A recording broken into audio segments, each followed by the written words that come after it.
मजदूर मोर्चा मंच पर आपका स्वागत है दोस्तों, बहुत बहुत। आज हम बात करेंगे अपने उसी पुराने विषय पे आ रहे हैं जो मैंने जिक्र किया था पिछले वीडियो में कि ये भारत रत्न की रेवड़ी बंटने जा रही है और कर्पूरी ठाकर और लाल कृष्ण अडवाणी के बाद मैंने अंदेशा जाहिर किया था कि चरण सिंह को मिलने वाला है। तो अब 4 दिन पहले ही पूर्व प्रधानमंत्री और यूपी के भी मुख्यमंत्री रह चुके चौधरी चरण सिंह को भी भारत रत्न से नवाज दिया गया है। यह एक बड़ी सोची समझी तिकड़मबाजी है। ये चुनावी रेवड़ियां हैं। कभी किसानों को मान दे दिया जा रहा है, उनको 2-2 हज़ार रुपये 6-6 हज़ार रुपये सालाना करके इस तरह से बांटे जा रहे हैं। कभी कुछ बांटा जा रहा है, कभी कुछ। ये सारी रेवड़ियां हैं और ये दरअसल राम मंदिर से इनको इतना लाभ नहीं हो पाया जितना इनको संभावनाएं थी, वो फिर भी कोई तसल्ली हो नहीं रही। और उधर जो कर्पूरी ठाकर से जो उम्मीदें थी भारत रत्न देने से, उसमें भी कोई ख़ास असर नज़र नहीं आ रहा। बेशक इसकी आड़ में नीतीश कुमार को ले आए, लेकिन नीतीश कुमार के भी दाने बिक चुके हैं। उससे जो उम्मीदें रखी गई थी या जो पहले वो लाभांश दे चुका है भाजपा को, वो अब मिलने की कोई संभावना है नहीं। आज मैं जिस समय बोल रहा हूँ इतवार की सुबह, और कल ये जो शक्ति परीक्षण होने वाला है उसमें इसके टिके रहने की संभावनाएं मुझे तो दूर दूर तक नज़र आ नहीं रही। तो इन परिस्थितियों में जब मोदी जी 400 पार का दावा कर रहे हैं तो किस बूते कर रहे हैं, और एक नैरेटिव सेट करने का तरीका है कि दुश्मन को, दूसरी पार्टी को साइकोलॉजिकल डिफीट देके हराया जाए और उनका मोरल डाउन किया जाए। लेकिन इसके साथ साथ वो ये भी उपाय कर रहे हैं कि किस किस को कैसे तोड़ा जाए। तो चरण सिंह के खानदान की उन्होंने कीमत लगाई है भारत रत्न। वैसे तो चरण सिंह के बारे में नीतिगत तौर पर उनकी राजनीति को लेकर कई संभावनाएं हो सकती हैं, विरोधाभास हो सकते हैं, अलग अलग विचारधाराओं के बीच में टकराव हो सकता है, लेकिन मैं उस पर नहीं जाऊंगा। लेकिन एक बात को मैं ज़रूर कहना चाहूँगा कि उन्होंने अपने ज़िंदा रहते अपने वक्त में कह दिया था कि मैं बेशक किसानों के लिए काम कर रहा हूँ, जनता के लिए काम कर रहा हूँ, लेकिन मेरे बेटे से ये उम्मीद मत करना, उसको इसलिए नेता मत बना देना कि वो मेरा बेटा है। ये खुद चौधरी चरण सिंह के कहे हुए शब्द हैं। ये बेटा जो इनका अजीत सिंह है, ये यूएसए में पढ़ाई कर रहा था कंप्यूटर वगैरह का, लेकिन पिता के जब अंतिम दिनों में ये यहाँ पे आ गया और इसने विरासत को संभालने का पूरा प्रयास किया। और जिस तरह से इस विरासत को बिखेरा है, जो मिट्टी पलीत अजीत सिंह ने की थी, उसकी कल्पना चौधरी चरण सिंह ने नहीं की थी। चौधरी चरण सिंह कहा करते थे कि मैं जाट नेता नहीं हूँ, मैं केवल किसानों का भी नेता नहीं हूँ, मैं जनता का नेता हूँ। और वो एक राष्ट्रीय स्तर के नेता बनते चले गए थे।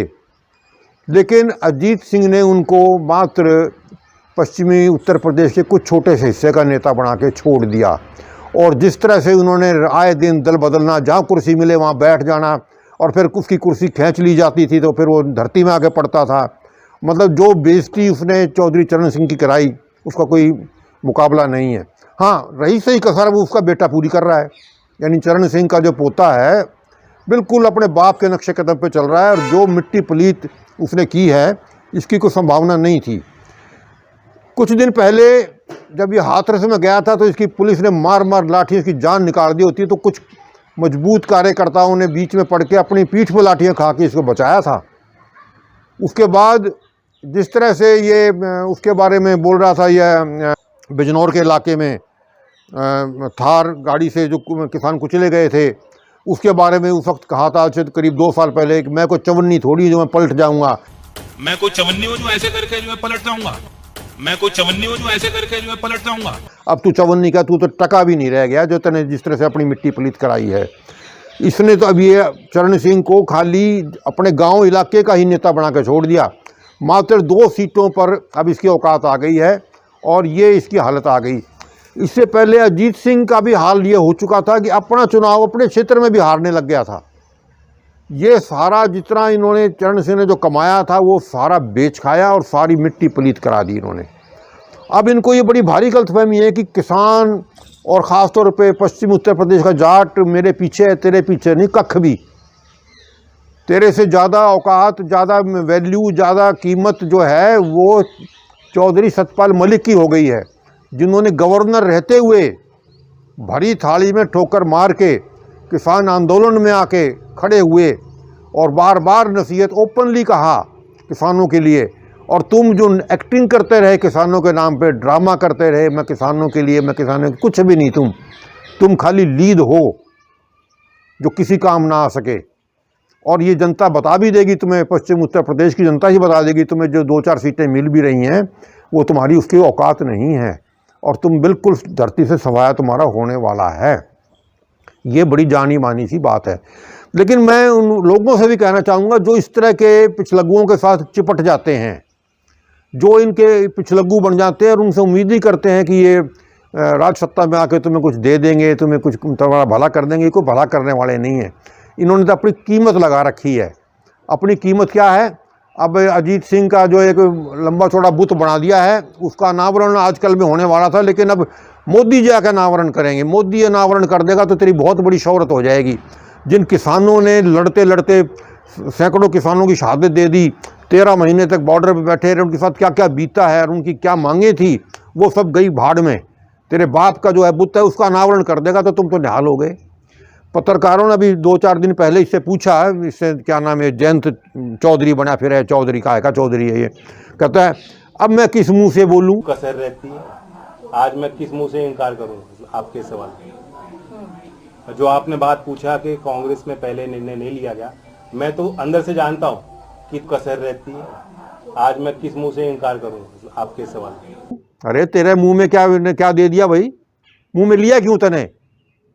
तू अपना संघर्ष कर रहा था, संघर्ष के बूते कहीं पहुंचता। तुझे तो भरी भराई थाली में तेरे मुंह में डाल दे यार। तू कहते मैं अब किस मुंह से बोलूँ मैं? अब तो मैं भाजपा। अरे तू पहले मर गया होता जाके वहाँ पे, इतना ही बड़ा नेता था तो तने ड्रामा क्यों किया था? सीधे जाके किसान आंदोलन के वक्त में आके बैठ जाता मोदी की गोदी में।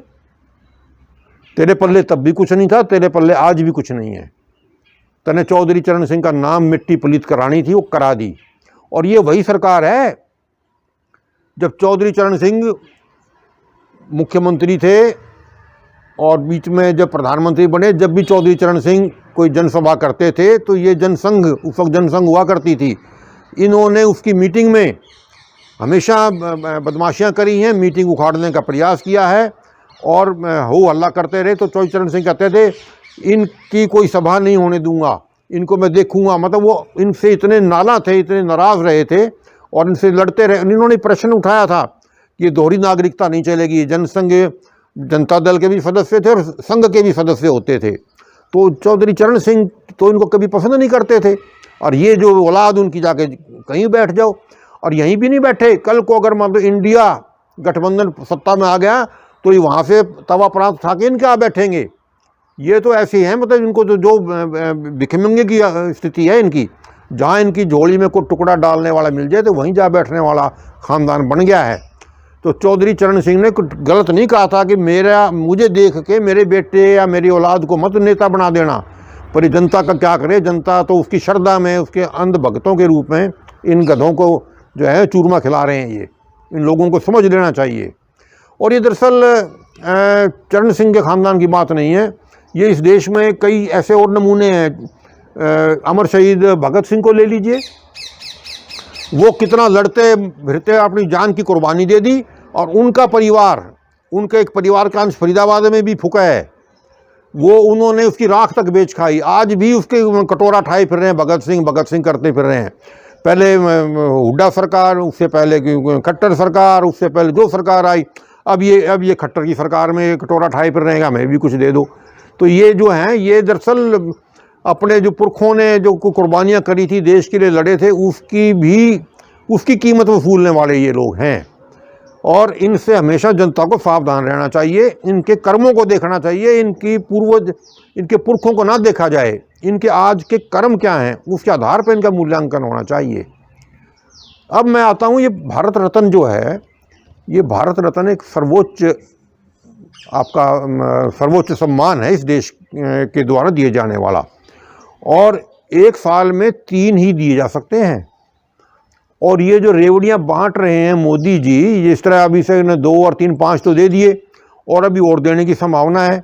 अब मायावती कहते हैं कि मेरे कांशीराम को भी दे दो, उधर जो ठाकरे साहब कहते हैं बाल ठाकरे को भी दे दो। अब वो क्या नाम, वो पीछे क्यों रहेगा सावरकर, वो भी बहुत बड़ा अमर वीर तो एक ही हुआ है इस देश में, और तो कोई वीर हुआ ही नहीं, वीर सावरकर, उस वीर को भी दे दो एक, बाकी तो वीर कोई था ही नहीं। तो अब ये और डिमांड आ रही है और मुझे लगता है ये रेवड़ियाँ भी और बढ़ सकती हैं, लेकिन संविधान के मुताबिक, कानून के मुताबिक 3 से ज़्यादा दिए नहीं जा सकते।